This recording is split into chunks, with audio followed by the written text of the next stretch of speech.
Hello, I'm Julian Abbey, and today I'm going to talk about the Titanic. So, for the plan, we'll go over a brief overview of the construction of the Titanic, the history, what happened to it, could it have been avoided, and some important people, and then the conclusion. So, we'll start with the construction since that is the very first thing that happened to it. So, the construction began on March 31st, 1909. It took a little under 3 years to complete. It costed $7.5 million, 1.5 million euros. In today's economy, that would have been $166 million due to inflation. 3,000 men were employed to work on the Titanic over the 3-year period, and they got paid €2 a week. So the salary wasn't huge. 3 million rivets were used to hold the hull together. I will be talking about the rivets a little later in the presentation. So, there were 8 deaths and 246 injuries. This was a number lower than expected. Apparently, every $100,000 spent on any given project would result in more or less than 1 death for your employees. So there were supposed to be 15 deaths, but they got 8, which was very good. Next, the history of the Titanic. It didn't live a very long life, so there isn't much history about it, although its life was very exciting, and we'll get to that. So she set sail on April 10th, 1912, from New Hampton, England, going to New York. And then it sank on the 15th of April, 1912, in the North Atlantic, about 400 nautical miles away from Newfoundland, Canada. A few days later, so the 18th of April, that is when people found out that the Titanic had sank. So when the California had dropped off Titanic passengers at the New York border. The wreck was discovered on September 1st, 1995, again right off the coast of Newfoundland, about 400 nautical miles, and it was 13,000 feet below sea level. And then, of course, the movie Titanic, starring Leonardo DiCaprio, came out in 1997. So what happened? Everyone knows that the Titanic sank, but not everybody knows in what order things happened in. So we'll go over a quick timetable of the events that took place. So at 9:40 p.m., the MESBA radioed the Titanic about ice fields coming up ahead. At 10:55, the California had radioed the Titanic saying that that was surrounded by ice and had to stop, so they couldn't go any further.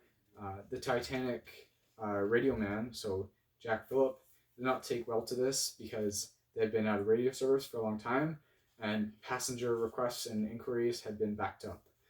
So he was trying to get that done, but the California kept talking to him, and he got mad.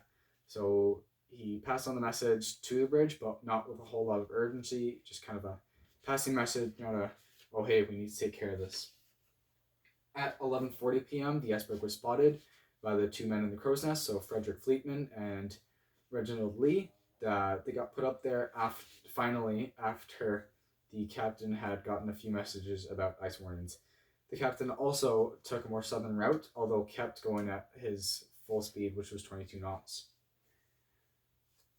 At 12:20, the ship had smacked the iceberg, and 5 out of the 16 watertight compartments were filled. And at the same time, Mr. Phillip began sending out distress signals. Lifeboats began to drop and fill up quickly, although they weren't filling up to max capacity. The lifeboats on the Titanic could fit up to 65 people, although at most they were filling up to about 20 to 35. It was only women and children that were getting on the lifeboats because of miscommunication between the bridge and the crewmen who were manning the boats, thinking that it was no men whatsoever, but it was actually men men can get on if there was space. At 1 p.m., water was spotted at the base of the Grand Staircase. So the Grand Staircase is where, in the movie Titanic, Jack sees Rose coming down the stairs in her ball gown and whatnot. So that was in the first. Those were in the first. That was in the first class wing. So that means the water had risen all the way up the hull and then into third, second, and now was getting the first class. So it was a decent bit underwater at this point. At 2 a.m., the propellers in the rear of the boat, so the stern, were now fully visible.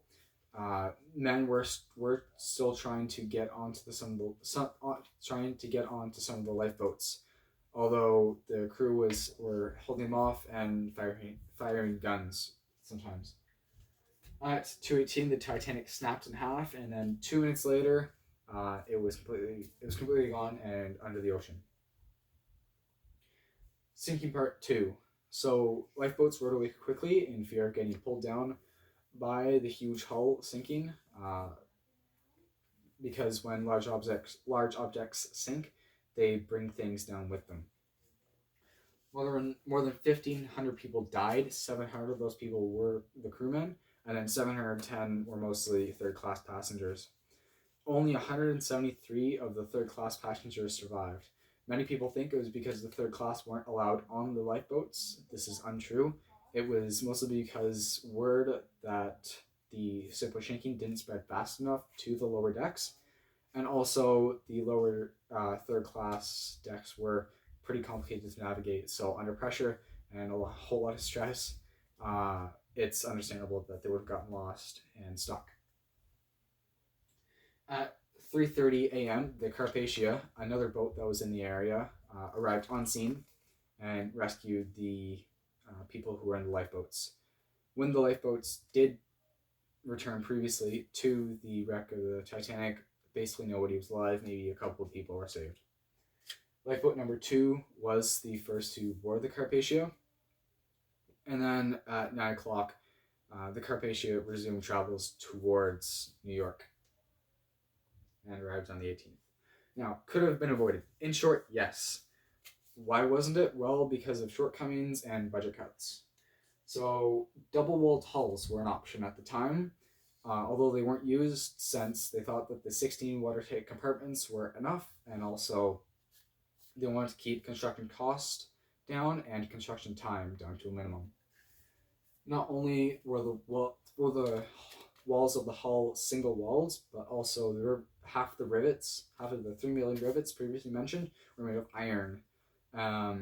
Steel rivets were preferred at the time since they were much stronger, and the iron rivets that were used were terrible ones because they were filled with a whole lot of slag, so kind of like dirt and grit in the metal, and a lot of phosphorus, which made them very brittle under low temperatures. The captain could have listened to multiple ice warnings from other ships, and when he finally did listen to the warnings, the messages that he received weren't passed on with a whole lot of urgency, so he didn't think that there was a whole lot to worry about, just kind of some precautions to take here and there, which he did by taking the more southern route and putting men in the crow's nest, like previously mentioned, although those weren't enough to save the Titanic. When the iceberg was spotted, a different maneuver should have been performed. They had about two good options, and they took the third bad one. So when they spotted the iceberg, they put the propellers in reverse and then made a hard left. If they kept the propellers in full motion going forward, they could have steered a lot quicker. They most likely would have still hit the iceberg, but had a much smaller hole or dent in the hull. Or they could have put the propellers in reverse and then gone head on to the iceberg. The bow, so the front of the ship, the bow, the hull was much stronger there, and could have most likely taken a head-on collision with little to no problem. And of course, there could have been a whole lot more lifeboats. Even if all lifeboats were filled to max capacity, then only half the ship's population would have been saved, and the other half would have still been on the ship. So, not the greatest thing. Again, the max capacity of lifeboats wasn't used because they thought the ship was unsinkable and it would cost more and take more time to build. So, a few important people on the Titanic. First of all, you'll notice that all three of these people I have here all died on April 15th, 1912. So the night of the Titanic sinking, they all died on the Titanic. Some of them were a cause, some of them saved people, and some of them have a heroic story. So we'll start with Edward Smith, the captain of the Titanic. He had a daughter named Helen and a wife named Sarah. He was born on January 27th, 1850, and died on April 15th, 1912. He made some poor decisions, although he kept the whole operation more or less structurally sound. The thing is, he panicked a lot, announcing an every man for himself command at around 2 o'clock in the morning. Thomas Andrews was the head architect for the Titanic, so he was the one who designed it. He saved hundreds of people since the second he saw the damage, he knew that the ship was going to sink no matter what. So him taking immediate course of action, saying that, all right, get on lifeboats, saved a lot of people. He was also the head of drafting and managing director at the Harland and Wolff shipyard in Belfast, Ireland, where the Titanic was built. Now we have Jacob John Astor IV. He was born on July 13th, 1864, and again died on April 15th, 1912. He was the richest man on the ship. His net worth was $58 million at the time. In today's world, that amount would have been $2.8 billion. So he was a very, very rich man. He had a pregnant wife and a dog, who his wife got a seat, the dog didn't. And later on, he did get a seat, or he had an option of a seat, but he gave it up to two children who were alone and scared. It was said that he was later seen on the deck of the ship with another man smoking a cigarette as it sank into the water. So, in conclusion, the tragedy of the Titanic was very sad and there was a major loss of life.